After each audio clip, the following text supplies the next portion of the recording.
उनको 2 फ़ोटो छूट गया है। एक उनको हेडगेवार जी का फ़ोटो लगा देना चाहिए, गोलवलकर का फ़ोटो लगा देना चाहिए और मोहन भागवत का फ़ोटो लगा देना चाहिए। कोई व्यक्ति अगर ये सोचता है तो ये मनुवादी सोच हो सकती है। अंबेडकर का कंपेयर कोई नहीं है। बाबा साहेब के चरणों के धूल के भी समान नहीं है। अगर उनको वो उसके बराबर रखते हैं तो उनको मुबारक हो, महिमा मंडित करें, चमचागिरी करें। बाबा साहेब अम्बेडकर की जयंती पर आज जनता दल यूनाइटेड की तरफ से एक विज्ञापन डाला गया है, जिस विज्ञापन में बाबा साहब अम्बेडकर और महात्मा गांधी के ठीक बगल में नीतीश कुमार को खड़ा किया गया है। ये बताया गया है कि सामाजिक दिशा में नीतीश कुमार ने भी बेहतरीन काम किया है। राजद कैसे देखता है? हमारे साथ श्याम रजक हैं। क्या लग रहा है जेडीयू की तरफ से जो विज्ञापन डाला गया है, आप कैसे देख रहे हैं इस विज्ञापन को? देखिए, विज्ञापन पर मुझको क्या कहना है। विज्ञापन तो लोग अपने प्रचार के लिए लोग निकाले हैं। उनकी जो सोच है उसी सोच के अनुरूप है। बाबा साहेब का कोई कंपेयर है क्या? इस देश के निर्माण में, सामाजिक क्रांति में, सभी चीज़ों में मेरी भूमिका रही है बाबा साहब अम्बेडकर की। बाबा साहब अम्बेडकर की जो भूमिका रही है उसके तुलना में बहुत नीचे तक भी कोई नहीं है। अब कोई लोग लगा रहे हैं तो लगाएं, उनको ये भी लगा देना चाहिए कि मनु महाराज के बगल में भी उनको फ़ोटो लगा दे तो और उनको ज़्यादा ख्याति प्राप्त हो जाएगी, क्योंकि अंबेडकर साहब तो उसके खिलाफ रहे। उनको 2 फ़ोटो छूट गया है। एक उनको हेडगेवार जी का फ़ोटो लगा देना चाहिए, गोलवलकर का फ़ोटो लगा देना चाहिए और मोहन भागवत का फ़ोटो लगा देना चाहिए और तब उनके मुख्यमंत्री श्री नीतीश कुमार जी का फ़ोटो लगा देना चाहिए। उनकी जो सोच है उस सोच के अनुरूप है। बाबा साहेब जिस सोच के थे वो सोच से ये सरकार बहुत दूर है।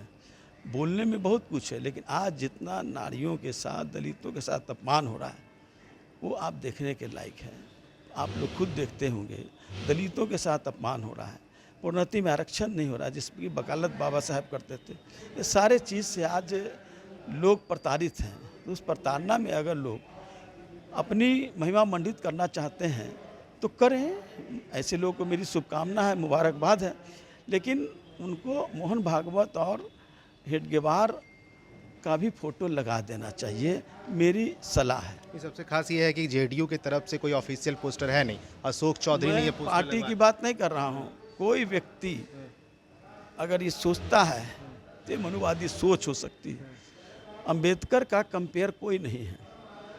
एक समय बहस होती थी गांधी और अंबेडकर का, हालांकि उस बहस में मैं नहीं पढ़ना चाहता हूँ, लेकिन अगर गांधी और अंबेडकर में भी तुलना होती थी तो उसमें अंबेडकर को एक अलग लोग तुलना करते थे। एक राष्ट्र नायक के रूप में गांधी हैं, लेकिन सामाजिक आंदोलन के सबसे बड़े प्रणेता अंबेडकर रहे। उनके सामने कहाँ कोई है जो सृजन घोटाला में लोगों के संलग्न हो, जो गिरगिरी में घोटालों में जो संलग्न हो, जो जनता से इतने प्रताड़ित है कि हर जगह पिटाई खा रहा हो, पर जो जनता आक्रोशित हो, वो बाबा साहेब के चरणों के धूल के भी समान नहीं है। अगर उनको वो उसके बराबर रखते हैं तो उनको मुबारक हो, महिमा मंडित करें, चमचागिरी करें। एक आखिरी सवाल है, अनुसूचित जाति जनजाति को लेकर के जो योजना छात्र छात्राओं को लेकर नीतीश कुमार चला रहे हैं, ये कहा जा रहा है जेडीयू की तरफ से, वो काफ़ी सराहनीय है। तो ज़रा आंकड़ा भी उठा करके देख लीजिए।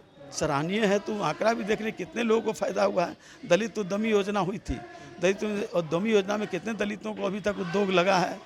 दलितों को शिक्षा के क्षेत्र में आप चले जाइए, उनके छात्रावासों में आप खुद जा करके निरीक्षण करिए, उनके भोजन की व्यवस्था, उनके रहने, जहाँ शिक्षक नहीं है, जहाँ स्कूलों में शिक्षक नहीं है, कॉलेजों में शिक्षक नहीं है, 5-5 साल का बैकलॉग चल रहा है, वहाँ जहाँ करोड़ों लाखों लोगों की जो बैकलॉग है नौकरी में, वहाँ कहा जा रहा है कि आप कि दलितों के लिए उत्थान की बात कहते हैं। हाँ, जिस तरह आज फ़ोटो लगाया जा रहा है उसी तरह से वो बात का भी कहा जा रहा है।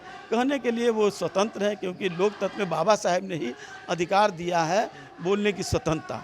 तो उस अधिकार के तहत जो बाबा साहेब ने दिया, उस अधिकार के तहत ये लोग अगर बोल रहे हैं तो उनको मुबारक हो, लेकिन जनता समझ रही है। चलिए, श्याम रजक हमारे साथ थे और जिस तरह से विज्ञापन डाला गया है, उस विज्ञापन को लेकर के श्याम रजक ने कह दिया है कि कुछ फ़ोटो बच गई हैं, उस फ़ोटो को भी डाल देना चाहिए था।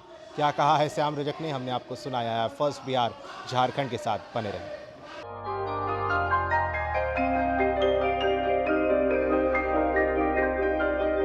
इस कोविड पैंडेमिक में सब ये शहर छोड़कर अपने शहर, अपने घर चले गए। हम लोगों का अपना शहर तो है, लेकिन वहाँ अपना घर नहीं। अगर सिचुएशन और खराब होता चला गया तो हम जाएंगे कहाँ? अरे ये प्रॉब्लम तो हर शहर में है, लेकिन हाँ, अपने शहर में भी अपना घर तो होना ही चाहिए। होना चाहिए तो कहाँ है अपना घर? ये है ना, ई होम्स पैनोरामा, पूर्णिया में, अपने शहर में अपना घर। पूर्णिया में पैनोरामा ग्रुप लेकर आए हैं ई होम्स पैनोरामा। बड़ा घर, आलीशान जिंदगी और अत्याधुनिक सुविधाओं के संग। E homes panorama, luxurious lifestyle redefined.